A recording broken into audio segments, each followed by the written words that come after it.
Hello అందరికీ. ఈరోజు చివరి కార్తీక సోమవారం సందర్భంగా మీతో ఒక విషయం షేర్ చేసుకోవాలి అనుకుంటున్నాను. ఏంటంటే ప్రతిరోజు చేసే దీపారాధనకి ఎందుకంత హడావిడి? సింపుల్‌గా ఎంత సింపుల్‌గా కుదిరితే అంత సింపుల్‌గా చేసుకుంటే బావుంటుంది అనిపిస్తుంది నాకు. ఇంకా కార్తీక మాసమని లేదా సోమవారాలని తప్పకుండా చేయాలనుకుంటాము. ఒక్కొక్కసారి కుదరకపోతే స్కిప్ చేస్తాము. అంతే గదా! ఎక్కువ పూలు లేకపోతే ఎక్కువ సమయము ఇంకేదో ఎక్కువ అలంకరించాలి అని అనుకోని మొత్తానికే కొన్ని రోజులకి చేయలేకపోతాం మనము. ఎందుకంటే అంత సమయం మనం పూజ గది దగ్గరే కేటాయిస్తే ఇంకా మిగిలిన ఇంటి పనంతా చాలా ఉంటుంది గదా!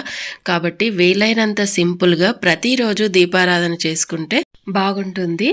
ఇంకా ఇవన్నీ బాక్స్‌లో కాకుండా పేపర్ కప్స్‌లో పోసి పెట్టుకుంటే క్లీనింగ్‌కి కూడా ఇబ్బంది ఉండదనేసి ఇలా అరేంజ్ చేశాను. నచ్చితే సబ్స్క్రైబ్ చేసుకోండి.